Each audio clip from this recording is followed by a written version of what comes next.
Tuan Sunarto pernah melihat Andin di depan pintu. Andin dan Dewi adalah pacar terbaik. Dia mendengar Dewi mengeluh pada Andin. Pria itu bukanlah manusia, tapi seekor binatang, dan dia hampir dilempar sampai mati olehnya. Begitulah cara Dewi secara akurat memposisikan Johan. Tuan Sunarto juga sangat khawatir dengan tempat Johan, karena ibu kota Makassar tahu bahwa putra ibu kota Makassar tidak dekat dengan wanita. Darahnya mengalir dari garis keturunan bangsawan dan pertapa. Dia mungkin tidak menikahi Risti dan memberinya seorang anak. Namun, Johan menikah. Tuan Sunarto masih ingat hari itu, ketika Johan berdiri di depan jendela Prancis, membiarkan lampu neon yang terang menerangi cahaya keemasannya yang misterius dan mulia. Dia memperhatikan Risti untuk waktu yang sangat lama, lalu mengangguk dan setuju untuk bertanggung jawab. Tuan Sunarto tidak tahu apa yang dipikirkan Johan, tapi ada satu hal yang pasti.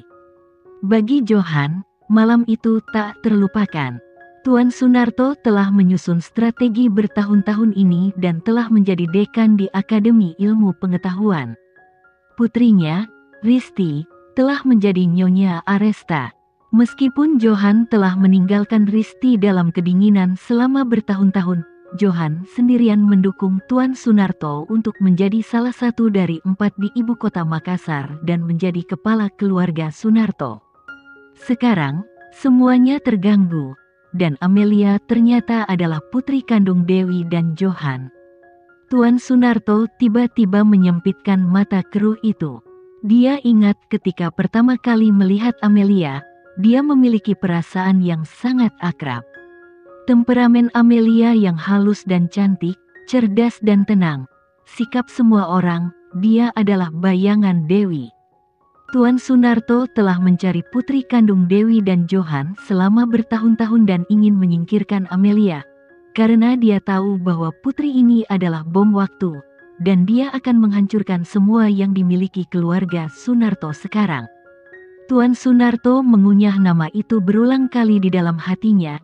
Dia memang putri kandung Dewi dan Johan, dan dia sekarang menjadi ancaman bagi mereka. Dalam beberapa tahun, tidak tahu betapa briliannya dia. Dia akan menyingkirkannya sekarang. Risti, serahkan urusan Amelia padaku, dan aku akan membiarkan Davin mengurusnya.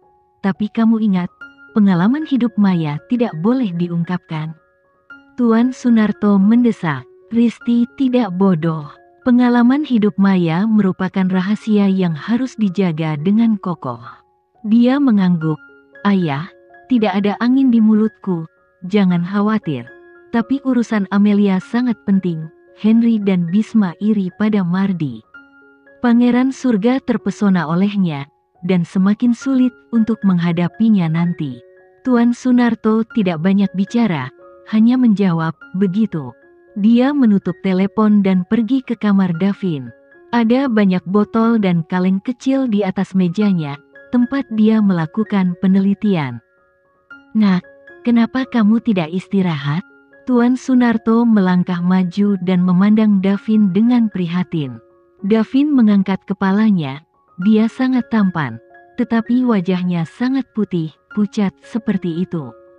Dia memiliki sepasang pupil biru ras campuran, dan pupilnya sangat dingin sehingga tidak ada suhu di dalamnya.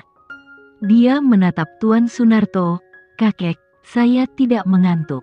Tuan Sunarto mengangguk. Anakku, Putri Dewi telah muncul, namanya Amelia.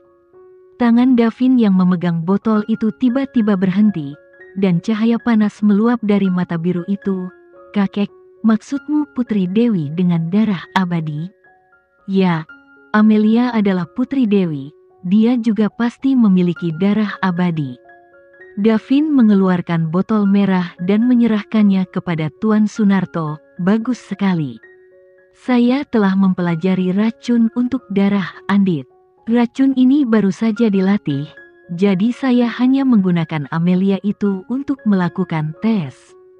Tuan Sunarto terobsesi dengan obat sepanjang hidupnya. Davin lebih terobsesi dengan Tuan Sunarto.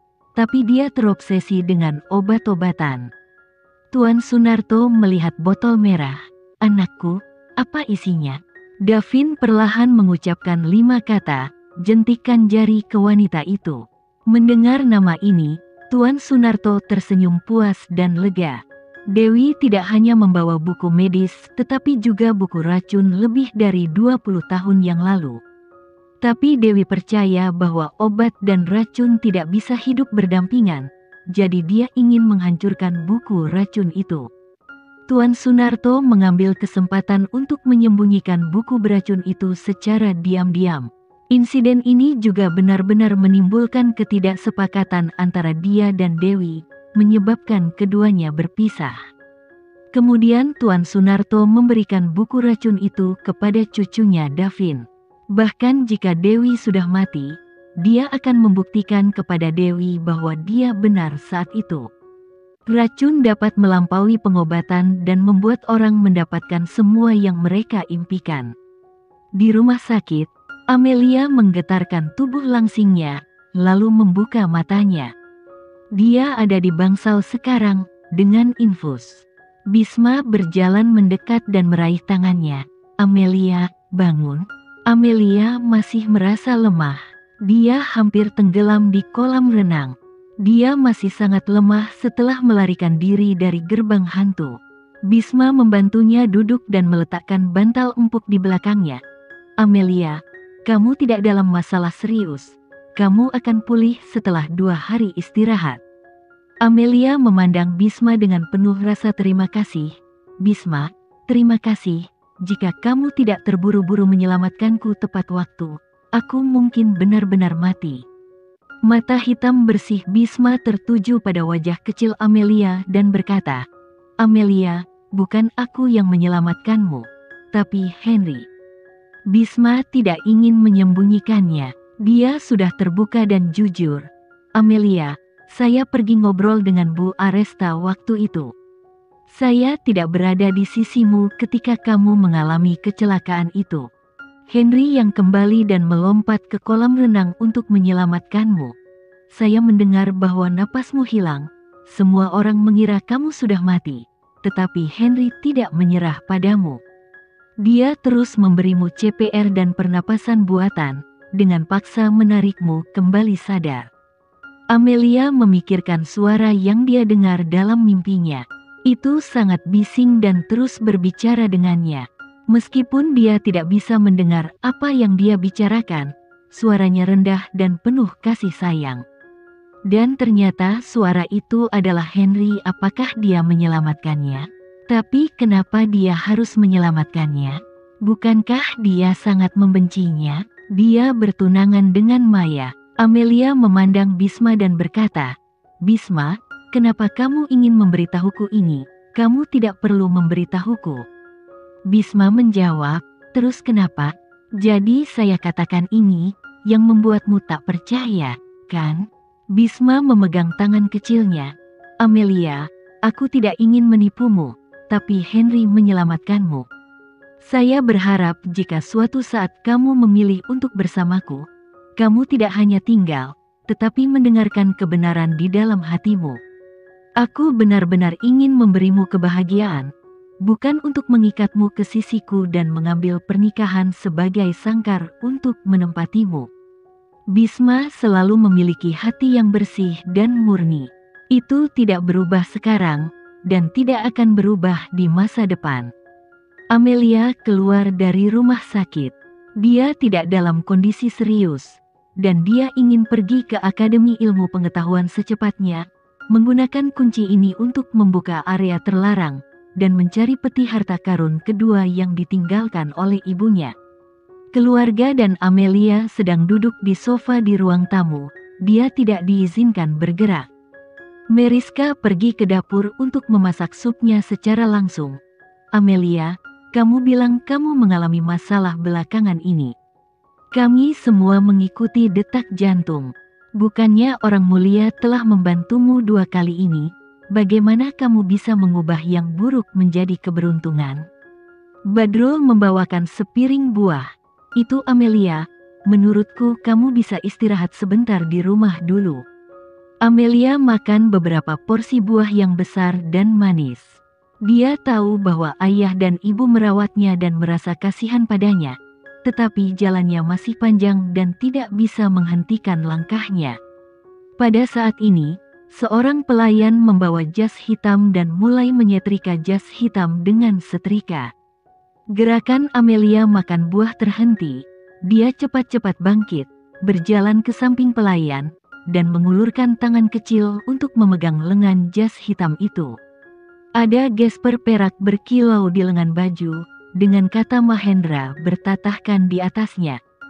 Baru saja Amelia sedang duduk di sofa dan melihat jas hitam ini dan sekilas mengenalinya. Itu pakaian Henry. Sekarang dia lebih tahu, ini pakaian Henry.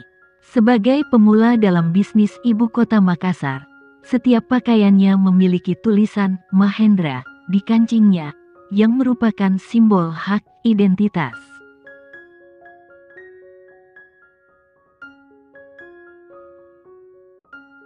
Sekian dulu ya video kali ini, kita lanjutkan lagi videonya di lain waktu. Oh iya, bagaimana menurut kalian? Semoga bisa sedikit menghibur kalian semua. Untuk teman-teman yang baru nonton, jangan lupa subscribe ya, hehehe. Dan kalau teman-teman ada yang ingin gabung langganan, bisa langsung gabung saja untuk dapat fitur yang menarik dan sedikit membantu Mimin. Terima kasih banyak sudah menonton, sampai jumpa lagi, bye bye bye.